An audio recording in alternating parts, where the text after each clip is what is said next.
There is a popular belief in society that Freemasons are allegedly behind all world events. Members of this mysterious fraternity include world celebrities, famous politicians, and owners of business empires. Society knows just enough about them to suspect something more. There are simply some things that are doomed to remain surrounded by the most stimulating rumors. The need for secrecy is far greater than the need for disclosure. No matter how many very boring truths are told about Freemasonry, the world conspiracy theory is far more interesting. Before I get to the subject, I want to ask you to like this video, thus supporting me and my channel. For me, this is the best reward from you.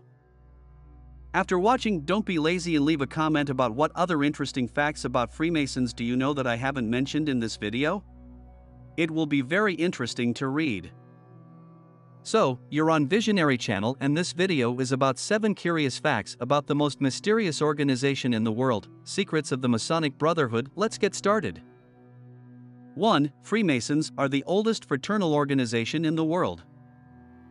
Freemasons are the oldest fraternal organization in the world. The Masonic fraternity originated in Europe back in the Middle Ages. In the beginning, this organization was a guild of builders. They were mainly engaged in the construction of cathedrals. With the decline of interest in this industry, the focus of the community shifted as well. Today, Freemasons are a social and philanthropic organization. Their goals are to lead virtuous and socially oriented lives. So says Margaret Jacob, professor of history at the University of California, Los Angeles, and author of Living in the Age of Enlightenment, Freemasonry and Politics in the World. Founded during the Age of Enlightenment, the organization still expresses its core values: religious tolerance, thirst for knowledge and sociability, says Cecile Revaget, a Freemason, historian of Freemasonry and professor at the University of Bordeaux. Contrary to popular belief that it is a secret society, it is not so secret, in fact. According to Jacob, while Freemasons, contrary to popular belief, are not a secret society, they do have their secret passwords and rituals. Their origins lie in the medieval guild. In the beginning, there were 3 degrees in the fraternity: apprentice, comrade, and master mason. Today, these positions have a more philosophical meaning. 2. Masonic symbols are not exactly what you think. The most famous symbols of the Freemasons are the needle and the compass. Members of this community have long used special visual symbols to communicate with each other.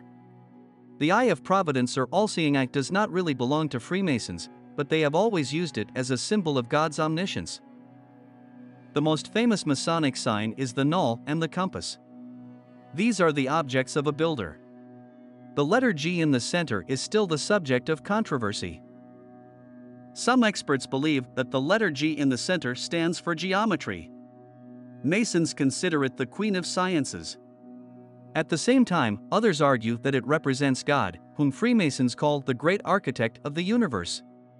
The square and the compass remain popular symbols for Masonic rings even today. A less famous important Masonic symbol is the beehive. They took it from the natural world. There is a profound symbolism in this. After all, Masons were originally laborers who had to work like bees.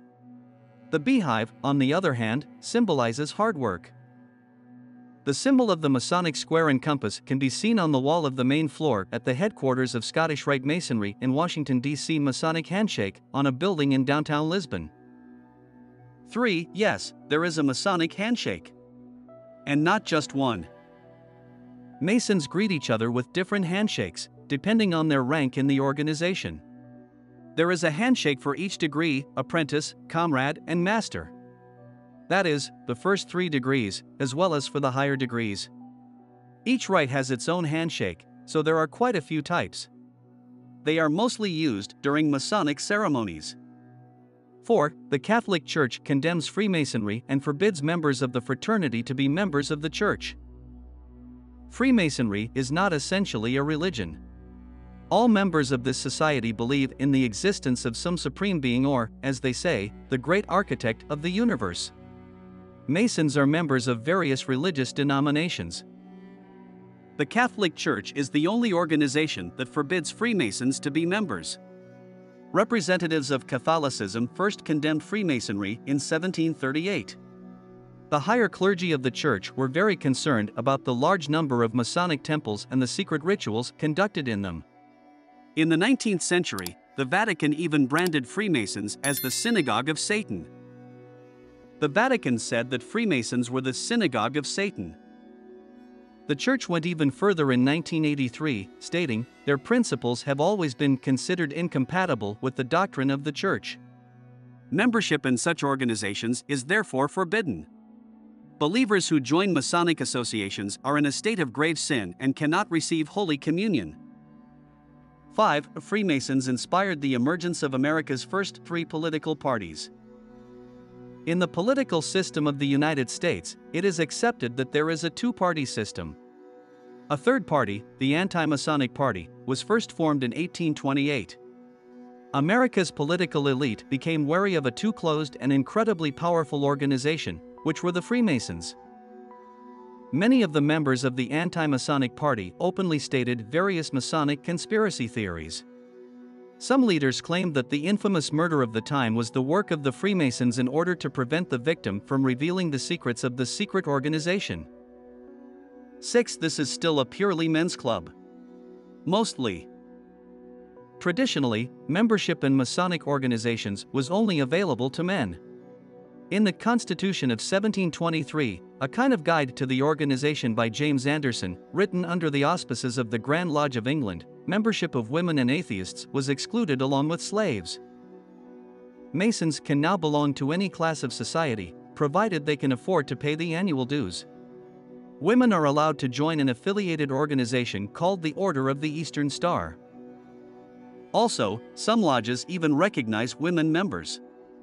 Freemasonry is not really as universal as claimed, as in many countries women and atheists still cannot be members. In the US and Europe, the rules may vary from city to city, from one settlement to another. Tower of the Freemasons.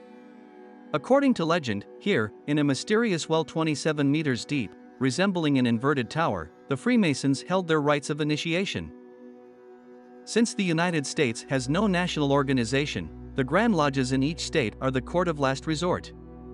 This sometimes leads to more than controversial decisions. For example, in America, several Grand Lodges still refuse to recognize Prince Hall's Freemasonry because he is African American. 7. Famous Freemasons are everywhere. Famous Freemasons can be found throughout history. George Washington was a master, and Benjamin Franklin was one of the founders of the first Masonic Lodge in America. Also, Presidents Franklin D. Roosevelt and Gerald Ford were Masons, as was British Prime Minister Winston Churchill. Wolfgang Amadeus Mozart, Johann Wolfgang Goethe, Rudyard Kipling, Peter Chatayev, Henry Ford, and Giuseppe Garibaldi were also Freemasons. The Masonic conspiracy has been a key conspiracy theory for the past centuries, whose proponents explain many of the political upheavals of world history precisely through the intervention of Freemasonry. Researchers of this phenomenon are mainly divided into 2 categories. One tries to prove the innocuousness and insignificance of the Freemasons, as well as the absence of their worldwide conspiracy. Others, on the contrary, absolutize the latter. Even in Soviet historiography there was a dispute between historians Aaron Avray and Nikolai Yakovlev, and the latter even in 1970s proved a significant Masonic trace in the February Revolution of 1917, while the first tried to negate this fact. If you believe in world conspiracies, then the whole culture created by mankind is the very real conspiracy. A very sophisticated and ramified conspiracy against nature. Civilization is a man-made beast that devours the earth. Where are its origins? If you think about it, in the very beginning, when mankind mastered writing, letters gave birth to a whole world of artificial symbols, which gradually separated man from Mother Nature. So the origins of the worldwide conspiracy must lie in the very human ability to think. In spite of this, all kinds of variations on the theme of the global conspiracy are constantly being supplemented with more and more ironclad evidence. The only question that is very difficult to solve within the framework of this theory is, against whom is this conspiracy directed, if it is universal? If Mozart is in it with Washington, Comenius with Kerensky, and Pushkin with Dantes, then against whom is it directed? Subscribe to the channel and share this video with your friends. Give it a thumbs up. Write in the comments about what else interesting you can tell about this video. See you in the new video.